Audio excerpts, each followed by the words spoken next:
सच बताऊं, मैंने कुछ करने का, गलत करने का सोचा भी था, बट एक पल को मेरे को मम्मी का ख्याल आ गया।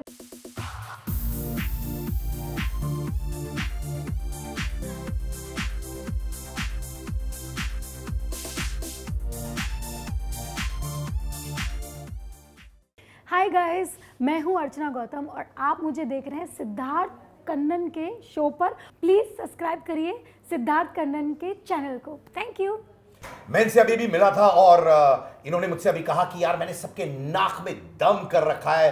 अर्चना जी जब ये बोल रही थी, हंस के बोल रही थी, मजा आ रहा था सबके नाक में दम करने में। हाँ, मुझे बहुत मजा आ रहा था उंगली करने में, और सबके नाक में दम करके रख रखा था मैंने। तो यानी कि सबका उंगली करके उनका नाक साफ कर रही थी। नहीं नहीं नहीं नहीं नहीं, वो नहीं। हाँ। मतलब कि नाक में दम कर रही थी, जैसे मतलब सब गुस्सा करते थे ना मुझे, तो मुझे गुस्सा दिलाने में भी और भी मजा आता था। तो ऐसा। पर ये मैं जानना चाहता हूँ कि मीरठ से मुंबई आने में जी, अभी तो जैसे आप कह रही थी आप सेलिब्रिटी फील कर रही है, इतना टेंशन मिल रहा है, मुझे वो संघर्षों के बारे में बताओ अर्चना, जो तुमने देखा मुंबई में आने के बाद। हाँ, क्या थे? तो एक्चुअली मैं नंगला हरेरू गांव की रहने वाली थी, और हस्तिनापुर में, मतलब मेरठ के पास। तो मैं जब पैदा हुई थी तो वो खाट होती ना, हमारे यहाँ पे खाट होती है, चारपाई। तो चारपाई पे मैं पैदा हुई थी, घर में ही हुई थी, और उस टाइम पे लड्डू वड्डू बटे थे अच्छे से। फिर उसके बाद मैं बड़ी हुई, सारा चीज़ें, तो मतलब हमारी फाइनेंशियली कंडीशन इतनी अच्छी नहीं होती थी। तो बचपन में, जैसे कि बचपन नहीं, थोड़ा सा बड़े, सिलेंडर की डिलीवरी करना, खाली सिलेंडर की डिलीवरी करना, उससे मुझे थोड़े से 10 रुपये 20 रुपये आते थे। आप खुद करती थी? हाँ, मैं साइकिल पे लेके जाके या बाइक पे लेके जाके ऐसा करती थी। और कितने उम्र की थी आप? जैसे तो पता नहीं, मुझे ईयर पता है, ये होगा 2008 या 7 ऐसा, मतलब ये पता है, पर उम्र तो पता ही नहीं, कैलकुलेशन करना पड़ेगा, है ना। है ना, तो कैलकुलेशन मुश्किल होता है। हाँ, मतलब कैलकुलेटर चाहिए इसके। मैं तो उसमें भी नहीं कर पाता, मेरा तो मैथ, टेंशन मत लो, मुझे भी मालूम नहीं। लोग कुछ 30 साल के मूड होता हो, 25 बोल देता हूँ, मूड होता 30 बोल देता हूँ, कोई टेंशन नहीं, कैलकुलेशन जाए भाड़ में। हाँ, तो वैसी थी। फिर उसके बाद में मतलब धीरे धीरे करके मैंने, मेरी पहली जो जॉब थी वो टेली कॉलिंग की जॉब थी, उसमें मुझे 6,000 रुपये मंथली मिलता था। तो उसमें मुझे इंग्लिश आती नहीं थी, तो मैं कोशिश करती थी कि मतलब हिंदी में बात कर लो, पर कोई मेरा फ़ोन उठाता ही नहीं था, काट देता था। तो उन्होंने मुझे निकाल दिया जॉब से, क्योंकि कोई डील डन नहीं हो रही थी। फिर मैं उससे बड़ी, मैंने 10,000 12,000 ऐसे ऐसे करके जॉब किया, और फिर मैंने मतलब सेटलमेंट मतलब करा। फिर उसके बाद एक दिन लाइफ में क्या हुआ कि जिस कंपनी में मैं जॉब करती थी, लास्ट मेरी जॉब 15,000 रुपये मंथली थी, वो कंपनी ही मतलब बंद होगी। फिर उसके बाद मैं घर गई, मेरठ गई, वहाँ पे एक रियलिटी शो आया था सेल्स का बाजीगर, जिसमें रवि किशन जी जज थे, वो वीडियो वायरल भी हो रहा था। हाँ। तो फिर उन्होंने मुझे बोला कि तुमको एक्टर बनना चाहिए। फिर मैंने मतलब अंदर से फील आता ना, ओए मैं एक्टर, मतलब बताओ, कोई लड़का तो पसंद करता नहीं, मुझे एक्टर बनूंगी मैं, बताओ। तो फिर उसके बाद मैं मुंबई आई, और फिर वहाँ पे देखा, एक ऑडिशन थी, वहाँ पे सिलेक्शन हो गया, और 3,500 मुझे मिलते थे, मतलब 3 दिन का ही रोल था। क्या बात है। हाँ, पर एक चीज बोलना चाहता हूँ कि जो वीडियो वायरल हो रहा है रवि किशन का, उसमें मैंने नोटिस किया कि जी, आप बहुत कॉन्फिडेंट है उस वीडियो में भी, जो बहुत साल पहले बनी थी। जी। ये कॉन्फिडेंस कहाँ से आता है? पता नहीं, मतलब मेरा ऐसा दिल करता है कि कर दूं, जो होगा देखा जाएगा। अभी भी मैंने रिस्क लिया बिग बॉस में जाके, क्योंकि कहते हैं कि बिग बॉस में जाके छवि खराब भी होती है और अच्छी भी होती है। मैंने कहा देखा, अभी तक तेरी लाइफ में अच्छा हो रहा है, रिस्क ले, क्या करना है। बट मेरा जो रिस्क था, हमेशा मुझे ना अपनी किस्मत से खेलने में बड़ा मज़ा आता है। तो मेरी किस्मत चल गई और मैं वायरल हो गई, और मेरा खुद का भी चल गया। क्या मतलब चल गया? बट जी, ये कॉन्फिडेंस बहुत अच्छा लग रहा है। और Thank you so much. मैं इस वक्त जब आपसे इंटरेक्ट कर रहा हूँ, मुझे आपकी एक रियल पंक्ति बड़ी पसंद है, क्योंकि आप जो है बोल देते हो ऑन द जी जी स्पॉट। जी जी आप मिस बिकिनी इंडिया जी 2018 में बनी थी, जी राइट? जी जी जी। वो कीड़ा कहाँ से आ गया था? हाँ, एक्चुअली ना मैं मिस यूपी बनी थी जी 2014 में। जी। फिर उसके बाद में क्या था कि काम वाम मिल नहीं रहा था, तो मेरे पास ये कॉन्टेस्ट आया। मैंने कहा चलो एक काम करती हूँ, बॉडी वॉडी तो थोड़ी अच्छी सी है, मिस बिगिनी ठीक है, टैग ले लेती हूँ, क्या है, ऑडिशन ले लेती हूँ। तो जब मैंने ऑडिशन गया, मैं सिलेक्शन हो गया। फिर मैं वहाँ पे गई थी, मैंगलोर में गई थी, तो वहाँ पे फिनाले हुआ था हमारा। तो वहाँ पे मैं मिस बिकिनी इंडिया बन गई। और जैसे ही मुझे मिस बिकिनी इंडिया यूनिवर्स के लिए चाइना जाना था, तभी ये आ गया था, क्या बोलते हैं इसको, कोविड-19 में, क्योंकि अगले 1 साल बढ़ गया था, तो मैं जा नहीं पाई। बट फिर वही टैग मिला। फिर उसके बाद मिस कोस्मो वर्ल्ड आया था, फिर वो बनी। तो मतलब इंग्लिश नहीं आती थी मुझे, बट फिर भी मैंने सोचा कि चलो कोई बात नहीं, हिंदी बोल लेती हूँ, किसी को समझ में आए ना आए, क्योंकि इंटरनेशनल था ना मलेशिया, तो वहाँ पे किसी को हिंदी आती नहीं थी। फिर भी मैंने इंग्लिश हिंदी दोनों मिक्स कर लिया, बट ठीक है। देखिए क्या होता है, दिल से आवाज निकलनी चाहिए जी, कोई भी लैंग्वेज बोले आप, समझ रहे हैं हाँ आप, जी, दिल से आवाज होनी चाहिए, that's the only thing that counts, और वो आपकी होती है जी। बट जब आप पॉलिटिक्स ज्वाइन कर रही थी, और ये मैं बिल्कुल गलत मानता हूँ कि जो लोग आपको ट्रोल भी कर रहे थे कि बिकिनी गर्ल बोल के वगैरह वगैरह, जी, उस वक्त बुरा लगा? देखो बुरा तो नहीं लगा, क्योंकि मैं एक अकेली लोती लड़की नहीं थी जिसने पॉलिटिक्स ज्वाइन की। कुछ लोग हैं जो बुढ़ापे में पॉलिटिक्स ज्वाइन करते हैं, एज होने के बाद ज्वाइन करते हैं, बट मुझे लगता है कि मैं एक पहली ऐसी लड़की थी जो अपने करियर के बीच में मैंने राजनीति ज्वाइन की। क्यों? क्योंकि मैं चाहती थी कि जो लड़कियां कुछ करना चाहती है लाइफ में, क्योंकि हमारे यहाँ पे क्या होता था कि हमारी 14-15 साल में ही शादी करा दी जाती थी। मेरे साथ भी ऐसा हुआ था कि मेरे पापा बहुत ज़्यादा मेरे पीछे पड़ गए थे।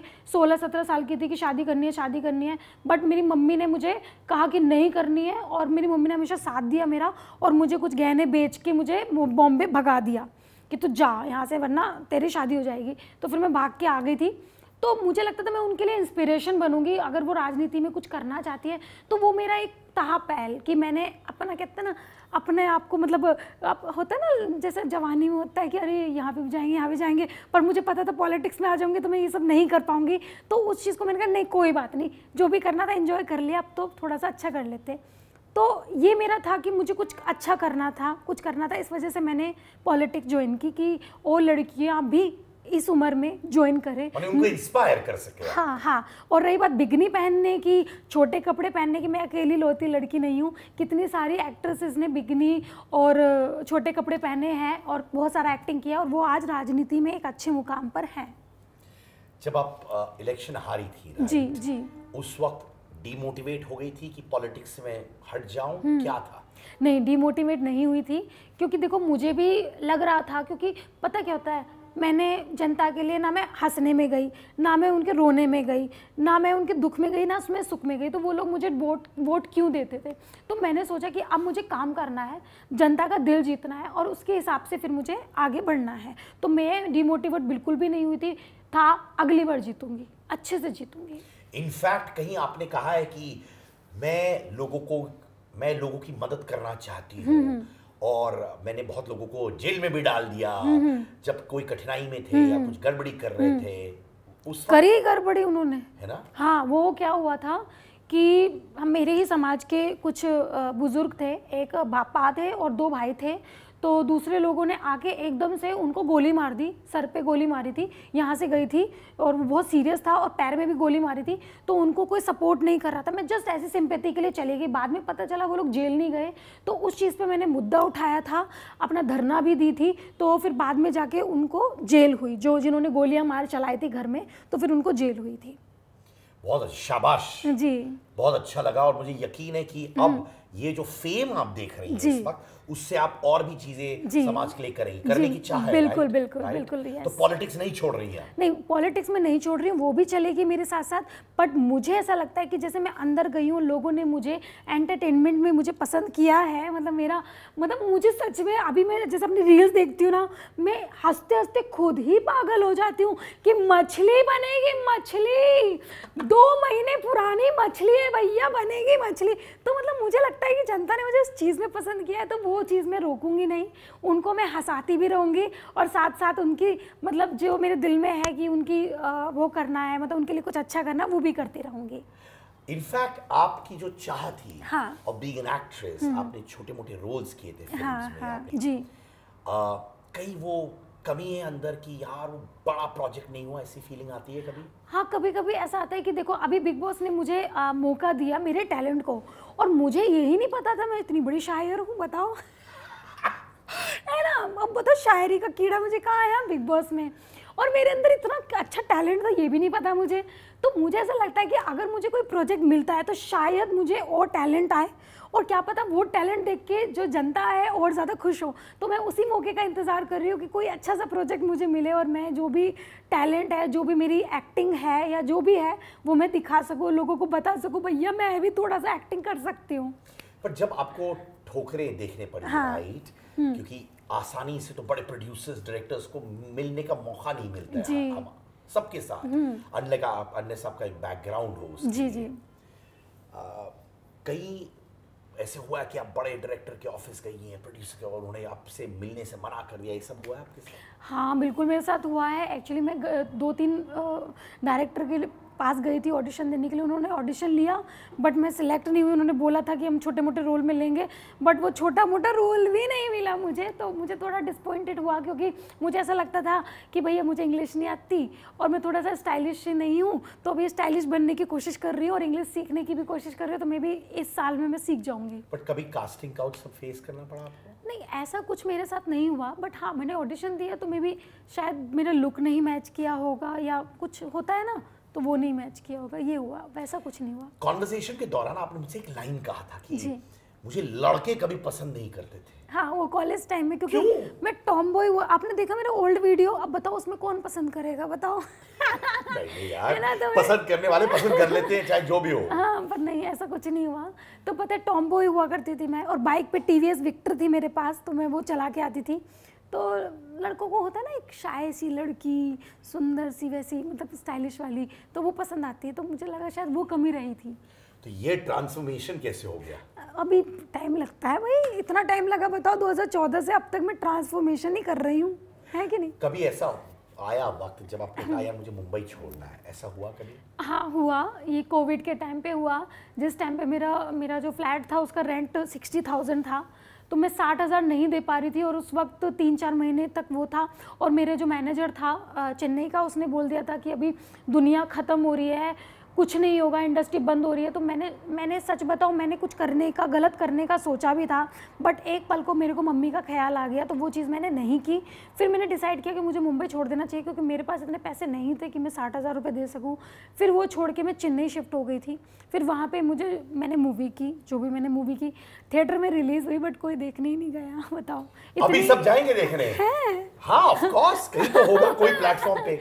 जी। आपने एक बहुत इंपॉर्टेंट लाइन कही, कुछ गलत करने का मन चाहा। हाँ मैं खड़ी भी हो गई थी वहाँ पे कूदने के लिए, मैं सच बता रही हूँ। सुसाइड, अपने आप को मैंने पता क्या सोचा, जब मैं खड़ी थी तो मैंने कहा यार मैंने पता नहीं, ऐसा हो जाता है ना कभी, कोई ज़िंदगी झंड हो जाती है कि क्या है यार, कोई काम ही नहीं दे रहा, कोई कुछ नहीं दे रहा, मेरे अंदर टैलेंट है, मुझे वो टैलेंट बताना है, बट किसी ने काम ही नहीं दिया। तो जब मैं खड़ी थी ना, जब मैं कूदने के लिए सोची थी, फिर मैं सोचती मम्मी बताओ मैं चली जाऊँगी तो इतना रेंट कैसे देंगी मम्मी, दूध की थैली कैसे आएगी, मतलब मैंने खाने का सोचा, मतलब पता नहीं ये प्रॉब्लम है मेरे अंदर, राशन कैसे आएगा, मम्मी कैसे करेंगी, मेरा भाई ना पढ़ा लिखा, ना मेरा दूसरा भाई पढ़ा लिखा, सबकी जिम्मेदारी मेरी थी, पूरे परिवार की।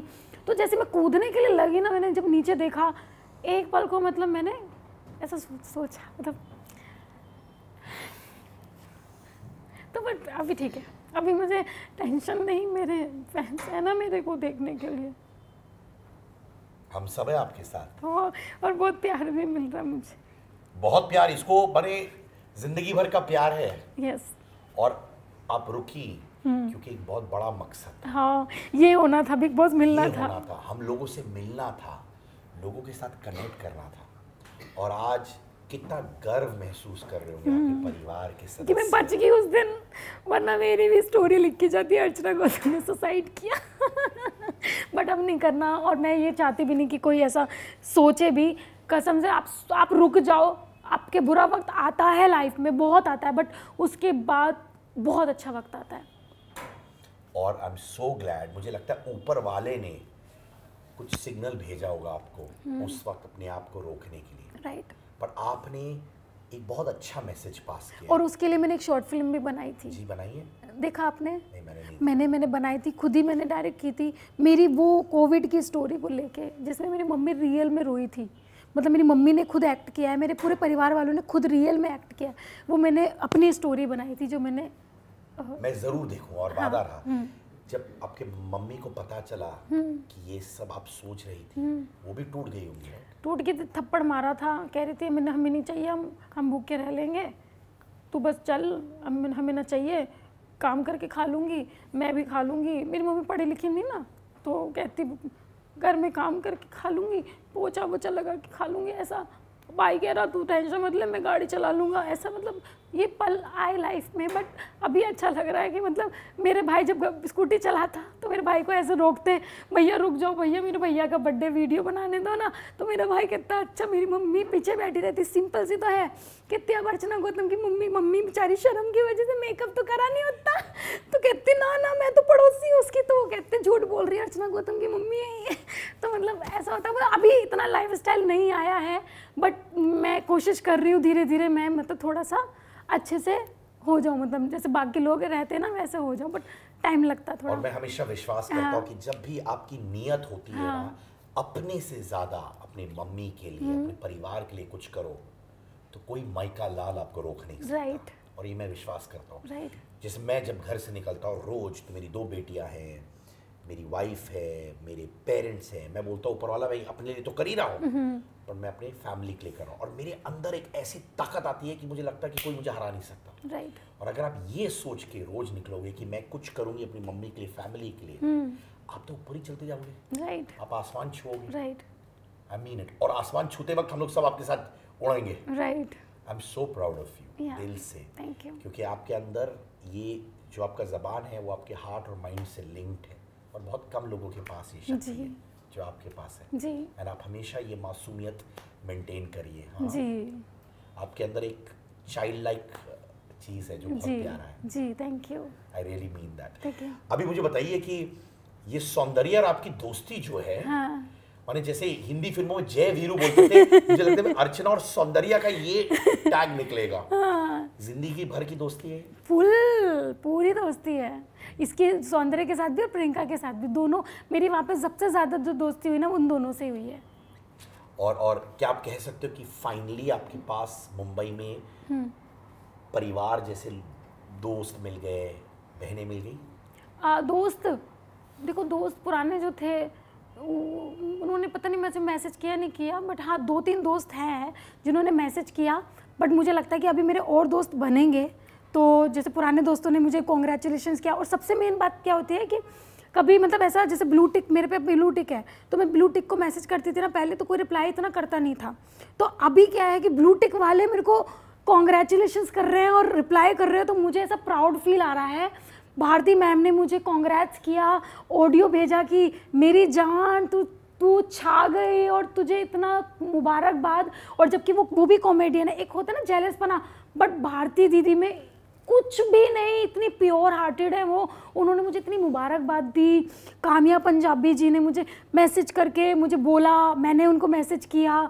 डिबुलेना ऑफ कोर्स उन्होंने भी मुझे मैसेज किया, मैंने उनको किया। मतलब और भी लोगों के मैसेज आ रहे हैं, क्रिकेटर्स के मैसेज आ रहे हैं।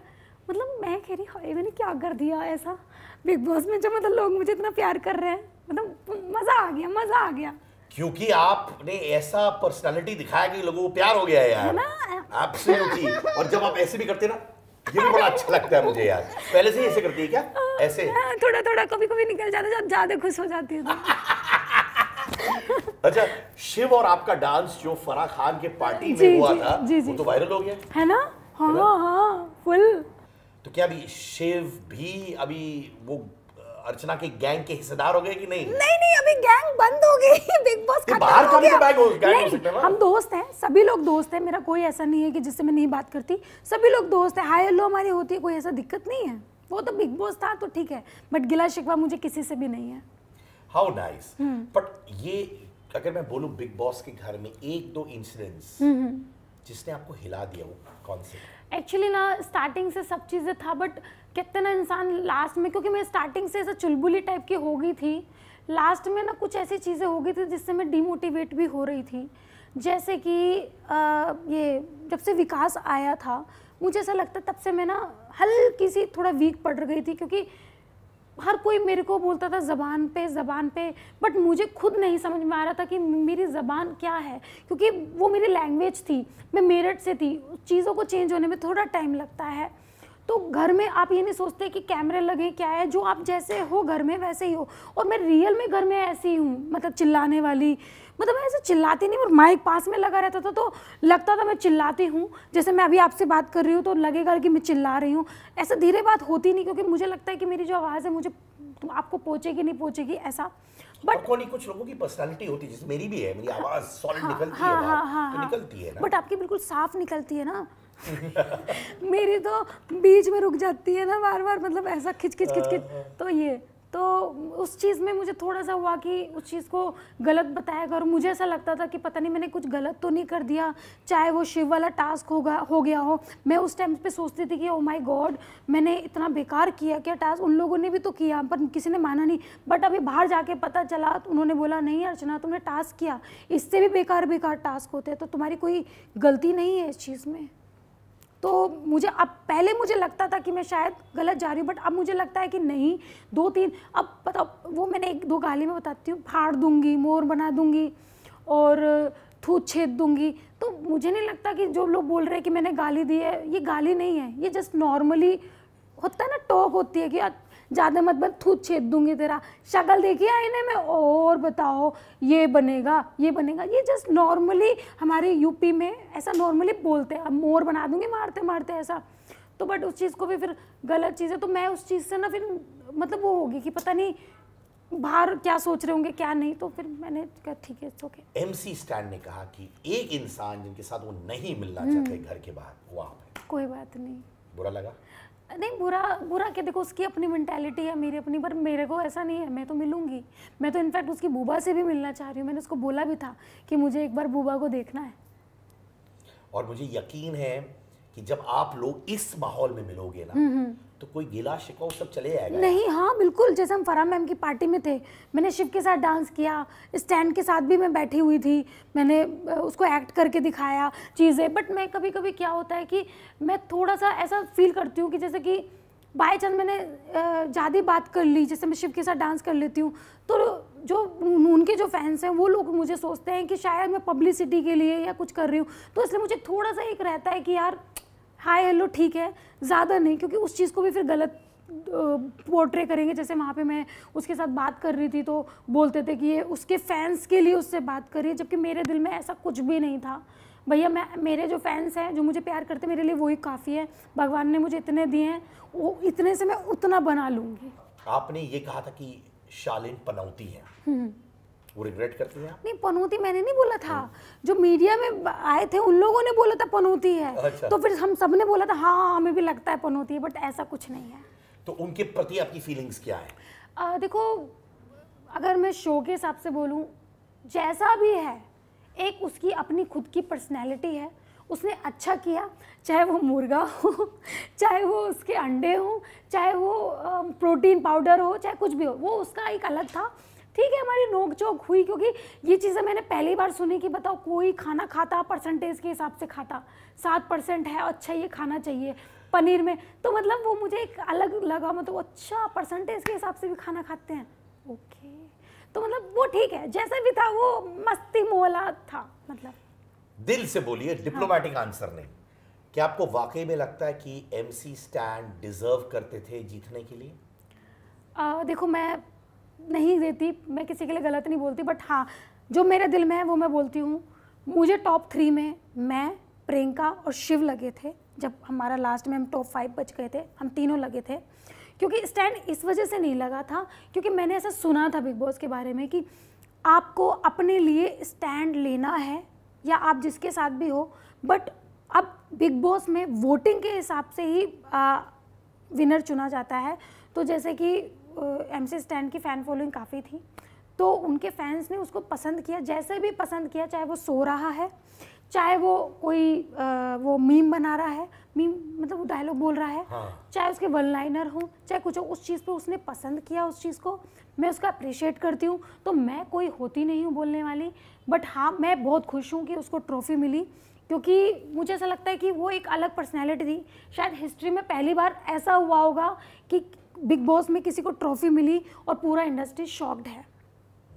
ये सेगमेंट का नाम है सिद्धार्थ कनन का अंगार। रेडी हैं आप अंगार के लिए? हाँ।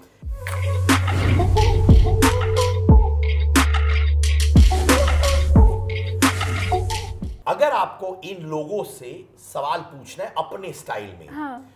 क्या छल्ला है, कैसे कहोगे, क्या सवाल पूछोगे शिव से?